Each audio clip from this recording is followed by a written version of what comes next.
Why is crunch culture prevalent and accepted in the video games industry? In particular, is it an inevitable consequence due to the nature of the industry? The term crunch, in this instance, refers to periods of intense work, often involving unpaid overtime, aimed at accelerating project completion. Despite its widespread recognition as a problematic practice, it persists, suggesting a deeply ingrained cultural acceptance within the games industry. While the necessity of this practice is frequently questioned, there are also voices both in the games industry and the community that think that this practice is not only necessary, but is the only viable option to make quality titles. How prevalent is crunch exactly in the video games industry? A team of academics at GameQOL set out to analyze just that. In partnership with the International Game Developers Association and Western University Canada, they made research on practices related to crunch in the games industry in Canada. The survey conducted in 2021 showed the following. Among the game developers working in companies, 32% reported working overtime and long hours during the work, and 35% of them confirmed that they experienced crunch time. When it comes to hours worked during crunch time, a combined total of 55% of employees work for more than 50 hours a week. And in the past 2 years, only 11% reported that they had undergone crunch time once. 16% reported two crunch periods. However, a staggering 58% reported having undergone crunch more than twice. And in the survey, 43% of respondents felt that the crunch was expected as a normal part of their job, while only 40% disagreed. Why is crunch accepted as normal in the games industry? Several plausible reasons could be cited for this. However, primarily it could be that the economic constraints of game development and the passion of the developers themselves inadvertently create a cyclical system of crunch.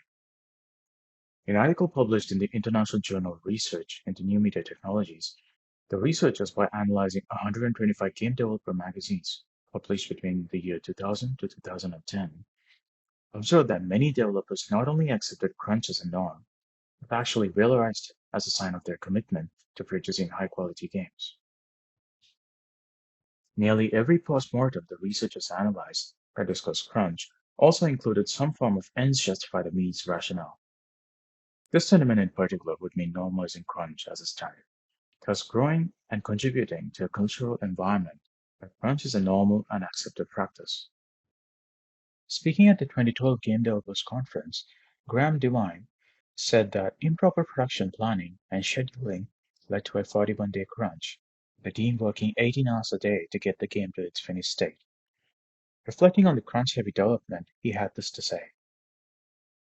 Crunching still sucks, and it's incredibly expensive, not only on hourly contractor hours, but incredibly expensive on your soul, on your families, on everything.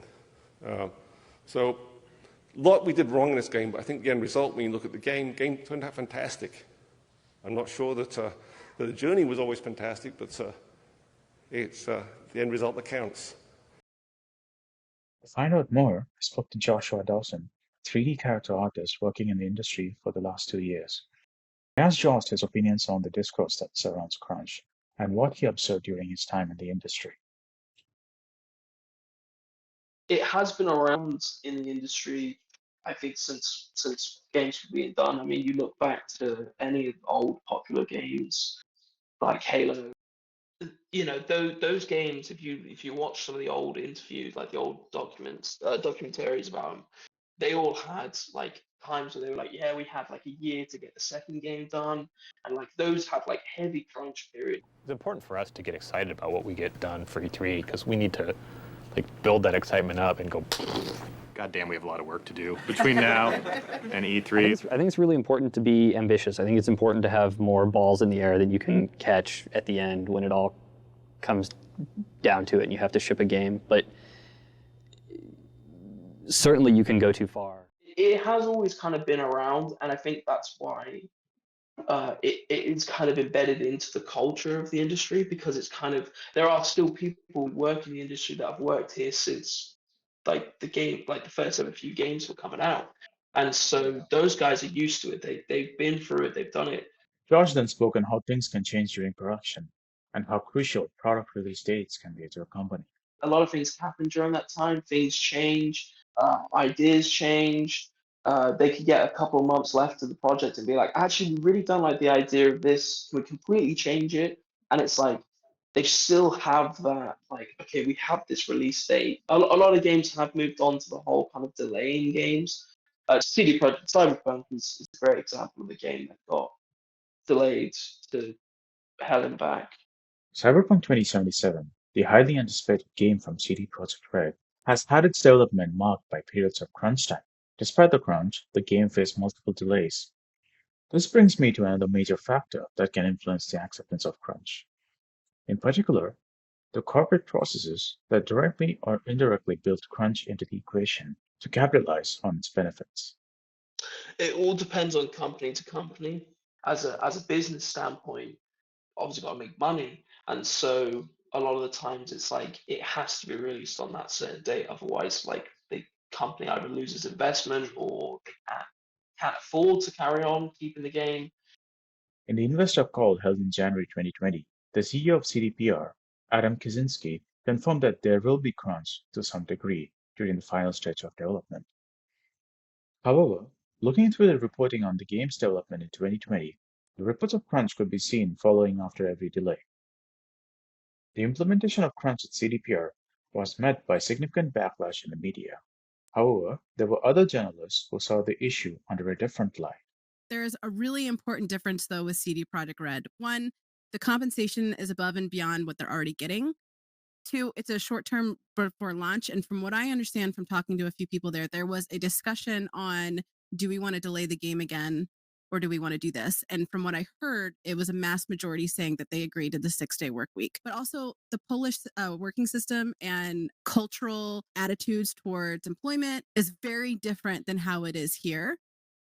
Everyone I've talked to that's over there has not seen it as a crunch.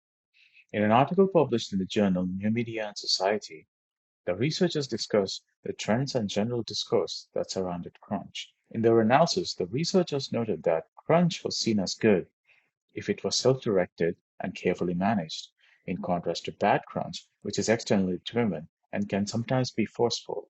Citing Cyberpunk as an example, they note that the idea that crunch may be necessary for good game development has been accepted into the game culture more widely. They also say that devs need to recognize that good crunch is at best only a moderate improvement over bad crunch, and at worst, the same thing in a prettier package.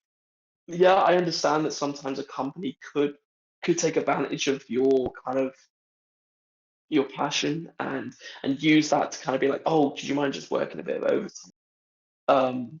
Obviously, it's different for each company. Like I've not ever experienced it, um, and I don't really know anyone else in the industry who has, like, the companies that they work at.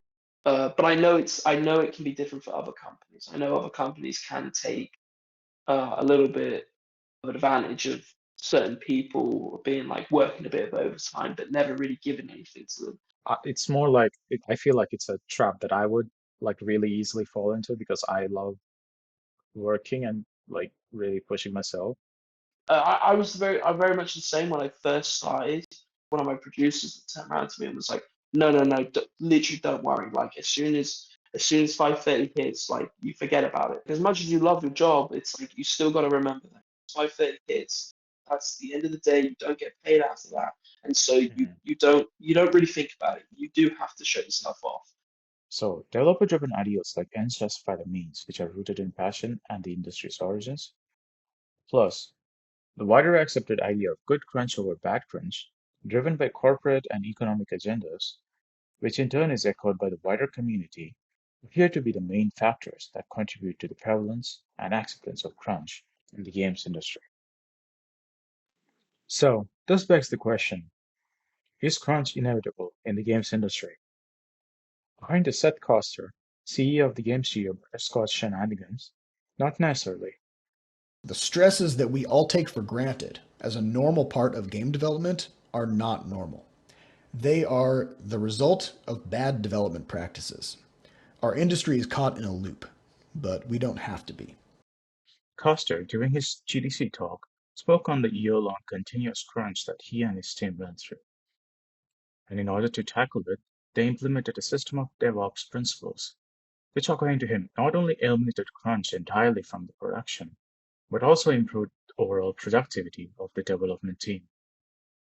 After making a diagnosis of their old production pipeline, they implemented a development strategy that followed these three principles: master the flow of work, amplify feedback loops, iterate, and learn. In a similar light, Marx suggests an action plan to tackle crunch that involves forecasting, continuous monitoring, testing, and resource management methodologies.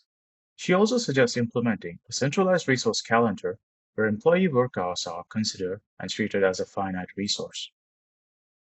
Speaking to Eurogamer, Sheldon Carter, CEO of Digital Extremes, the studio behind Warframe, says that they avoided crunch by following a business model that treats development as a marathon more than a sprint.